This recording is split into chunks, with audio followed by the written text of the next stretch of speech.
chers téléspectateurs, pour entamer notre premier débat.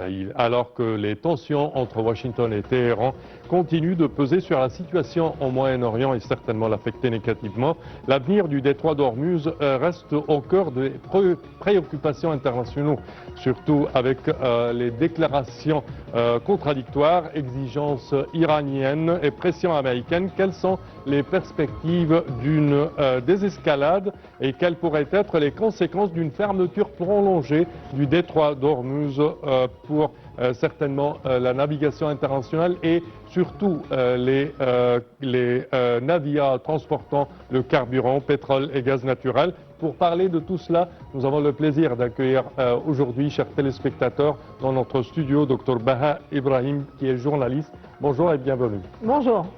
Premièrement, on va passer un commentaire. Le bras de fer entre Washington et Téhéran se durcit autour du détroit d'Ormuz. Pour plus de détails, voici un commentaire. Les tensions entre Washington et Téhéran restent vives autour du détroit d'Ormuz, alors que les déclarations des deux camps semblent éloigner la perspective d'un accord. Le président américain Donald Trump affirme qu'aucune négociation n'est actuellement en cours avec l'Iran, ni même programmée. Il maintient par ailleurs la pression sur Téhéran concernant le contrôle et la réouverture de cette voie maritime stratégique. De son côté, l'Iran adopte une position ferme. Les gardiens de la révolution ont indiqué que le détroit ne serait pas rouvert tant que Washington n'aurait pas accepté les conditions posées par Téhéran. Pour l'Iran, la question du détroit est désormais directement liée à l'évolution du conflit et à la pression américaine. Cette confrontation dépasse largement le cadre des relations entre les deux pays. Le détroit d'Ormuz constitue l'un des principaux passages énergétiques mondiaux. La perturbation du trafic maritime menace donc les exportations de pétrole et de gaz et fait peser un risque sur les prix de l'énergie et les chaînes d'approvisionnement internationales. Les difficultés rencontrées par les exportateurs iraniens montrent déjà l'impact économique du blocage et des restrictions américaines. Dans ce contexte, la médiation régionale reste essentielle. Oman ainsi que d'autres acteurs tentent de maintenir des canaux de dialogue afin d'éviter une nouvelle escalade. Mais pour l'heure, Washington et Téhéran restent éloignés sur les conditions d'un règlement.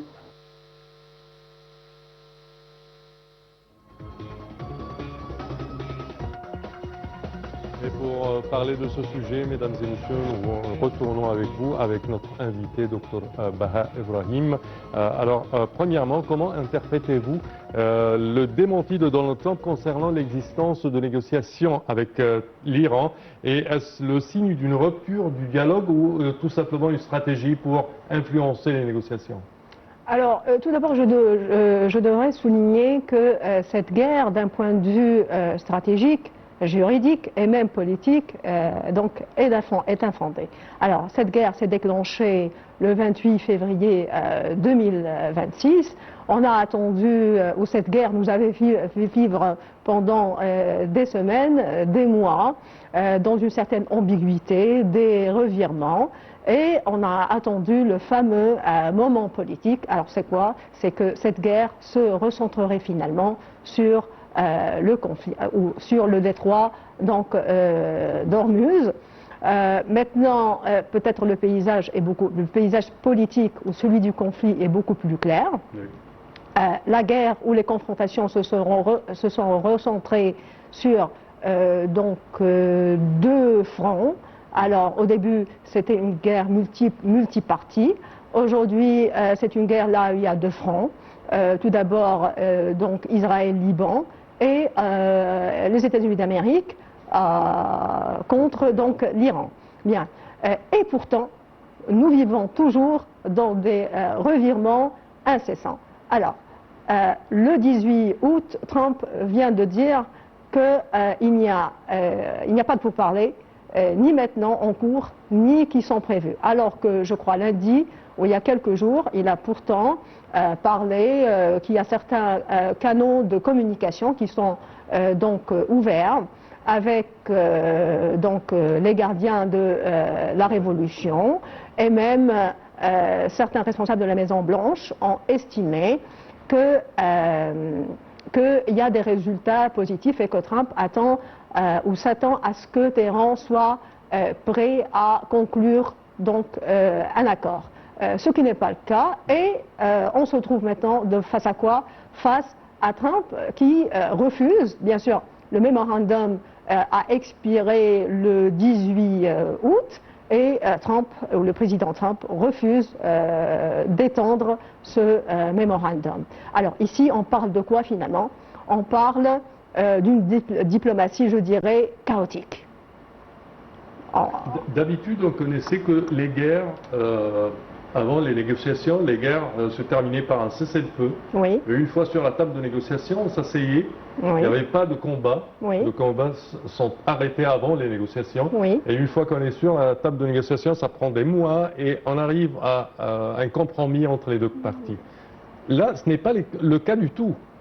Justement, c'est pour cette raison. On retourne au combat tous les semaines. Justement, c'est pour cette raison que je parle, ou je qualifie cette diplomatie de diplomatie chaotique, puisqu'il y a des revirements incessants. Oui. C'est une stratégie, si elle existe en tant que telle, ou si on peut la qualifier en tant que telle, c'est une stratégie ballottante, qui ballotte. D'accord? Donc, on n'est pas vraiment dans l'acheminement dont vous parlez ou que vous avez évoqué. On n'est pas là. On est plutôt dans une diplomatie. Il n'y a pas de stratégie proprement dite, comme vous venez de dire, mais je qualifie la situation de chaotique ou de diplomatie chaotique. Très bien. Quand on parle du détroit d'Ormuz au sein de ce conflit, pourquoi il a une telle importance, je dirais? Alors, ce détroit d'Ormuz, qui est devenu un peu la crise et la clé du dénouement, si vous voulez, c'est finalement c'est son poids stratégique et économique. Parce que on parle entre 15 et 20 millions de barils qui passent par le détroit, oui. Soit entre 20 et 30% donc de la production mondiale qui vont... Ça, c'est le pétrole tout simplement. Il y a certainement le gaz naturel. Il y a deux chiffres. Il y a un chiffre qui porte ou qui concerne donc le pétrole brut et les produits dérivés ou les produits raffinés, si vous voulez, voilà, raffinés.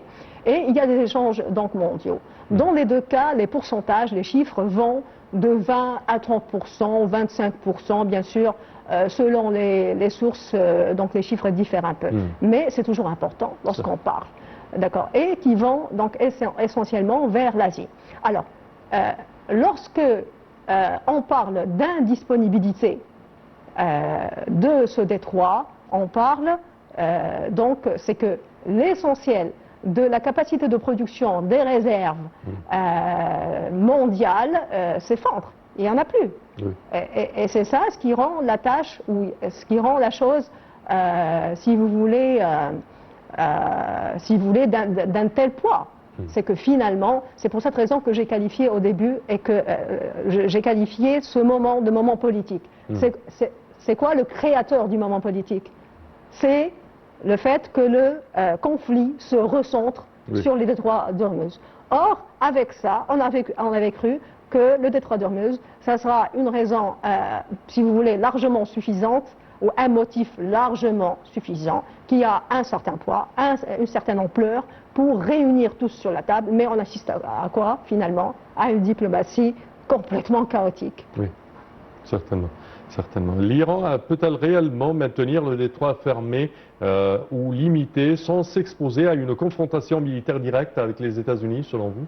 Alors, l'Iran ne pourra pas à vie ou définitivement maintenir le détroit fermé. Économiquement, ça sera pas, ce n'est pas le cas. Elle ne peut pas pour longtemps. D'accord, elle s'est réinventée, si vous voulez, des alternatives, c'est-à-dire par exemple des réserves anticipées, des routes alternatives pour survivre un peu. Oui. Mais finalement, l'Iran utilise la pression, bien sûr, autour du détroit d'Ormuz. Donc si vous voulez, elle utilise le détroit d'Ormuz comme pression.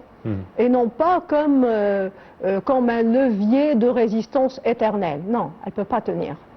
Non, elle ne pourra pas tenir pour longtemps. Alors, pour ce qui est confrontation armée, c'est ça ce que vous venez d'évoquer, alors, la confrontation armée, je crois que le camp américain, ou le pouvoir américain, n'aura pas intérêt à déclencher une guerre totale qui aurait des objectifs tranchants avec une forte présence militaire plus qu'on l'a vu maintenant. Alors tout simplement, il y aura les élections du Congrès américain le 3 novembre, je crois, et le président Trump aura plutôt intérêt à apaiser, je ne dirais pas une politique de détente, non, pas à ce point-là, ou je dirais apaiser, ou maintenir carrément ce chaos, d'accord, jusqu'à ce que s'achèvent donc les élections, oui, et ensuite, un jour ou l'autre, si, il y aura une guerre au sens total, mais pas pour l'instant.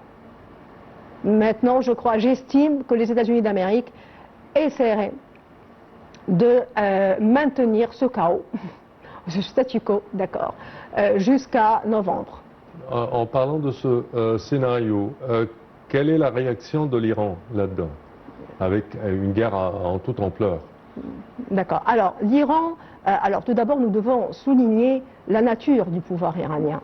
On parle d'un État donc théologique, on parle aussi d'un État là où il n'y a pas vraiment une seule partie, une tête, si vous voulez, un sommet unique avec lequel les États-Unis peut effondrer le système avec. D'accord, voilà. J'estime que les États-Unis d'Amérique n'ont pas, ou le pouvoir américain pour être plus précise, n'a pas bien estimé ou bien analysé la nature du pouvoir donc iranien. Alors c'est un État, comme je viens de le dire, donc théologique.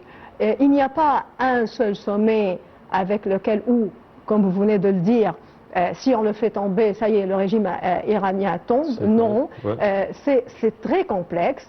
Il y a plusieurs têtes de pouvoir, je ne dis pas décentralisé, non, c'est pas ça, mais il y a plusieurs têtes, comme vous voyez, toute une classe politique a été donc liquidée, si vous voulez, en début de guerre, et pourtant il y a eu d'autres désignations, et aujourd'hui on a donc éliminé le faqih, si vous voulez, ou le murshid, si vous voulez, pour trouver quoi alors qui maintenant mène le jeu, si vous voulez, c'est les gardiens de la révolution.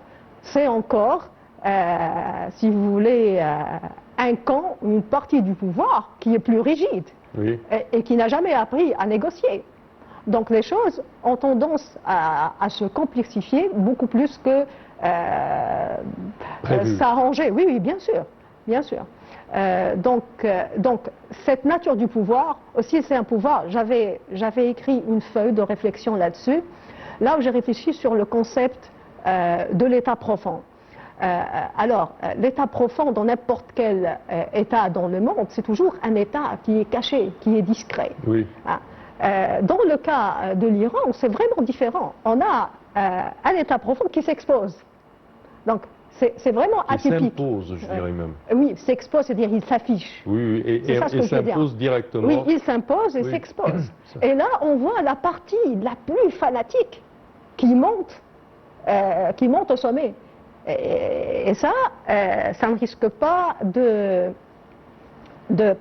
parce que j'ai vu des médias en Europe qui estimaient qu'après avoir liquidé toute une classe politique iranienne, dans la première semaine de ce conflit, on aura une autre classe politique qui émergera et qui sera plus souple, plus amenée à la négociation, créative, craintive, oui, beaucoup plus, entre guillemets, sage, qui a cette capacité de négocier, de conclure des compromis, etc.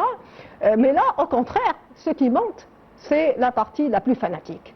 Et donc, ici, nous avons quoi finalement? C'est quoi le paysage? Je dirais, je peux le qualifier selon, si vous voulez, deux qualificatifs, d'accord.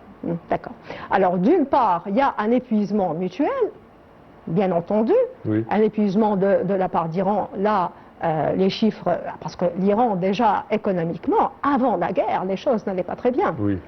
Je crois une inflation qui était autour de 40 à 50%. La livre, je crois, iranienne est vraiment très dévaluée d'une façon vraiment spectaculaire, déjà, avec la guerre. Et maintenant, l'hiver va venir et l'Iran va connaître une pénurie du gaz à domicile, par exemple. Les États-Unis, Washington, de sa part, a un problème ou souffre, si vous voulez, d'une pression du prix du pétrole.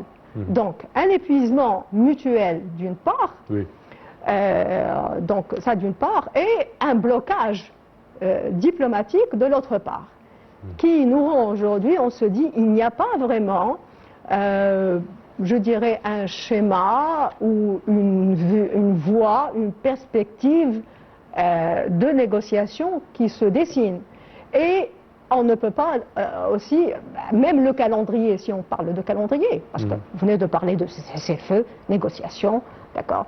C'est ça, donc, c'est le standard. Hein. Ça, c'est la guerre au sens standard. Si la guerre est réellement fondée sur des objectifs clairs, tout d'abord stratégiques, politiques, et si elle est fondée juridiquement. Alors là, on n'a rien de tout ceci.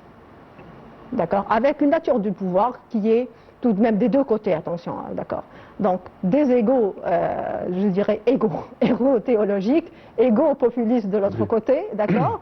Et ça ne mène pas vraiment, je suis pessimiste, excusez-moi, mais je crois que ça ne mène pas vraiment à cela. C'est pour ça que j'estime qu'une guerre, au sens total, serait inéluctable, mais pas maintenant. Parce que Washington n'a pas intérêt à le faire. Très bien. Également, quand on parle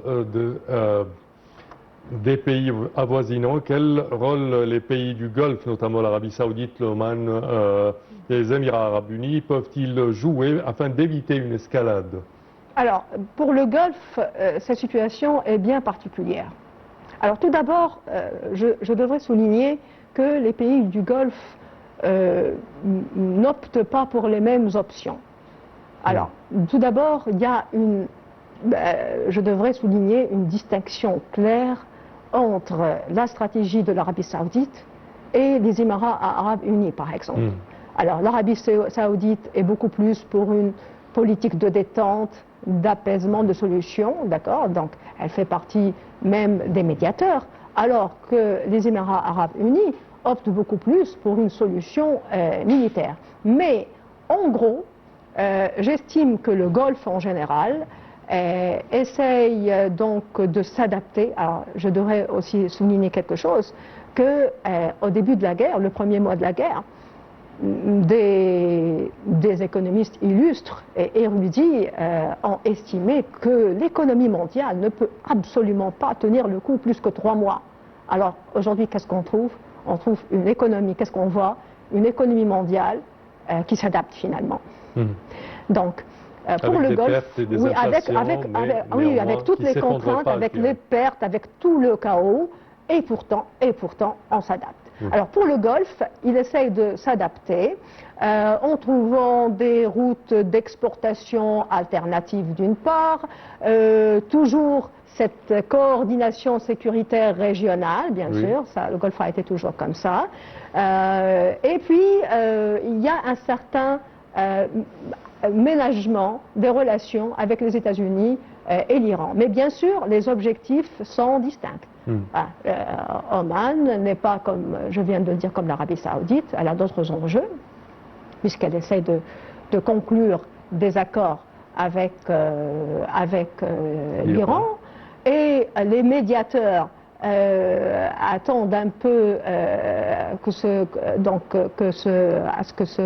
cet accord soit conclu pour pousser à nouveau Washington et l'Iran vers la table de négociation avec un cessez-le-feu. Bien sûr, on ne sait pas encore si le mémorandum tiendra. Est-ce qu'il Non, il n'a pas. Déjà, Trump a refusé de l'étendre, d'accord. Mais est-ce que ces objectifs-là seront repris à nouveau ou pas? Ça, on ne sait pas encore. Ce qui est sûr est que Washington, au fond, a intérêt à aller vers une reddition diplomatique tout en empêchant surtout l'Iran à imposer son contrôle sur les voies maritimes en général, alors que l'Iran veut imposer un contrôle sur les détroits d'Ormuz, un contrôle qui est sans précédent. D'accord? Parce que dans le mémorandum, par exemple, il y a quelque chose qui est un peu étrange tout de même. Il y a une clause, si vous voulez, clause on le dit en droit, là où on dit, écoutez, pendant 60 jours, vous, en tant qu'Iran, en tant qu'État, vous n'allez pas percevoir, vous allez bien sûr permettre ou assurer le passage des navires commerciaux pacifiquement, mais pendant 60 jours, sans percevoir ni de frais, ni de péage. Alors, qu'est-ce qu'on entend dire ici implicitement? Ils n'ont pas imposé de frais de péage là-dedans. Oui, justement. Ce qui est un peu intriguant. Alors, vous dites que pendant les 60 jours, vous n'allez rien percevoir. Ce n'est pas une façon de négocier, là. Oui, implicitement, qu'est-ce que ça veut dire? Autrement dit, qu'après les 60 jours, vous percevrez quelque chose? Oui. La question se pose ici. Qu'est-ce que ça veut dire? D'accord. Même le mémorandum en soi, là, on peut dire qu'il est controversé. Oui. Quand on parle des termes de négociation, des éléments sur la table de négociation, selon vous, quelles sont les exigences de l'Iran et quelles sont les exigences des États-Unis? Alors, je viens de le dire, oui, Washington, bien sûr, mais il y a le programme nucléaire, bien entendu. Parce que parfois, l'uranium enrichi, surtout. Bien sûr, le détroit d'Ormuz, il a un caractère d'urgence qui bafoue tous les autres enjeux qui sont pourtant hyper stratégiques. Et finalement, si on revient à la guerre, pourquoi est-ce qu'elle a été déclenchée? Bien qu'elle soit infondée, je le répète, de tous les points de vue. Alors pourquoi finalement? C'est pour détruire, si vous voulez, ou faire tomber le régime iranien et entre autres, donc... qui a été sous-estimé tout le temps. Oui, c'est ce que je viens de dire. Elle a sous-estimé, on n'a pas su bien analyser de façon subtile la particularité du régime iranien. Mais aussi, comme je dis, le camp iranien de l'autre côté, comme État théologique, a une part donc d'ego qui ne va pas lui servir à grand chose à long terme, sur le moyen terme peut-être. C'est pour ça qu'il tient tellement à faire pression à travers ce levier qui est le détroit d'Ormuz. Très bien. On parlait également de l'uranium enrichi et que les États-Unis voulaient le prendre et que l'Iran le lui transporte. Alors, est-ce qu'à présent c'est un point échoppant pour les négociations?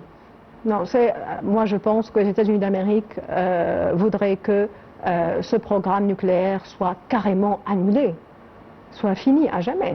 C'est ça, à mon avis, ce que désirent donc les États-Unis d'Amérique. Même de nature pacifique.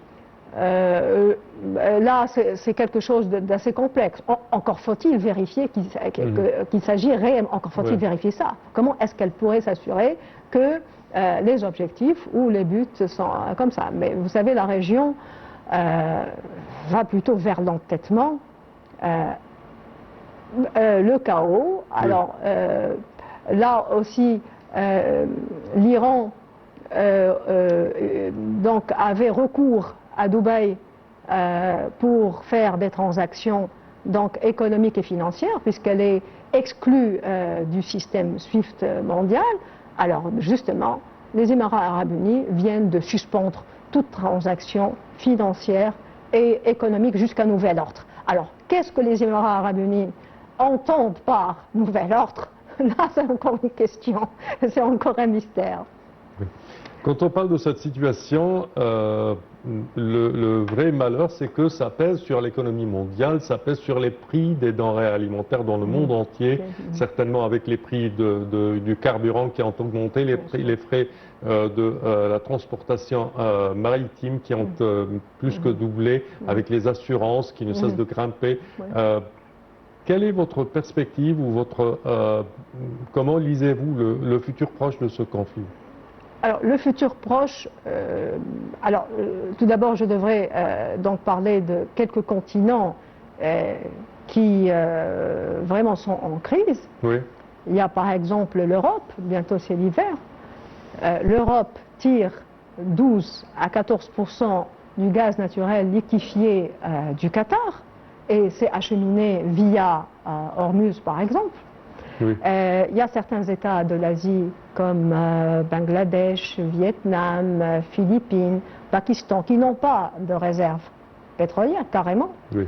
Il y a aussi l'Inde, bien qu'elle soit une puissance mondiale, oui. elle ne dispose que de 10 à 15 jours de réserve mondiale, d'accord et qui est toujours approvisionné par le détroit d'Ormuz. Voilà, justement. Alors, vous savez, il y a des informations dont on ne peut pas être vraiment certain, oui.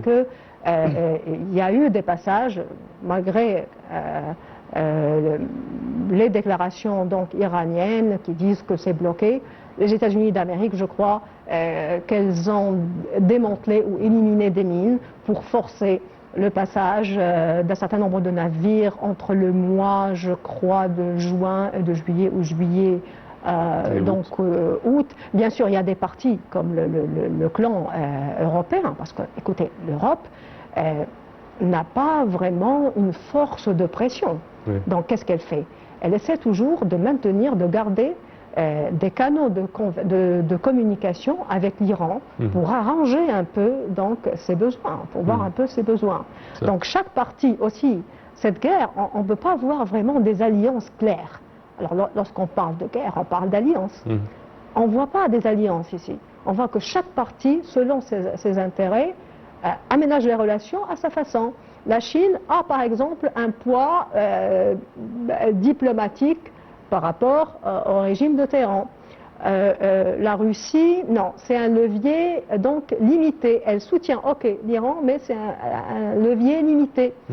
Par exemple, donc Russie, donc je venais de parler de la Chine. L'Europe, comme je viens de le dire, n'a pas vraiment de levier de pression puissant. Donc, elle préfère faire quoi? Garder donc ou maintenir des canaux donc de communication pour essayer donc de faire passer. Ne pas brûler c'est pour ses cette ponts, raison, voilà, justement, c'est pour cette raison qu'elle a refusé, l'Europe en général, a refusé de s'allier avec les États-Unis d'Amérique au début, si vous vous rappelez, les premiers mois, lorsque Trump a invité l'Union européenne à se joindre à lui pour donc débloquer. Quelle invitation. Voilà, oui. Alors l'Europe, comment est-ce qu'elle a réagi? Alors, vous, Monsieur Trump, vous avez pris la décision tout seul. Vous n'avez consulté personne. Et maintenant, vous nous dites, venez intervenir. Et ça voilà. affecte Non, la et puis, présence, ils n'ont pas, oui, bien sûr. Et puis, l'Europe n'a pas intérêt à le faire. Oui. D'accord? Parce qu'elle est plus lésée. Oui. Donc, elle a plutôt intérêt à garder des canaux de communication avec l'Iran. Très bien. Également, quand on parle de cette situation et de ses effets sur l'économie mondiale, on doit mentionner que le recours aux énergies renouvelables devient de plus en plus, je dirais, une solution pour de tels conflits, de telles tensions, certainement. Oui. Alors, je crois que celle qui a réussi le plus cette option, c'est la Chine. Parce qu'elle y travaille depuis bien longtemps, depuis 20 ans, elle y travaille. Encore faut-il vraiment voir les chiffres, examiner les chiffres d'une façon donc précise pour voir est-ce que son avancement pourrait donc pallier ou combler, si vous voulez, ce manque ou la carence de carburant. Parce qu'aujourd'hui, le monde on est carrément dans une crise. D'énergie. Et ce n'est pas on ne dirait pas que c'est une crise passagère. On dirait que c'est une crise prolongée et que tout l'avenir du monde maintenant va vers cette crise prolongée dont on ne connaît pas une fin.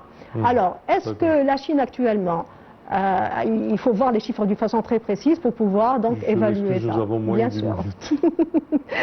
Malheureusement, Dr Baha Ibrahim, je tiens à vous remercier. Je répète que vous êtes journaliste. Merci.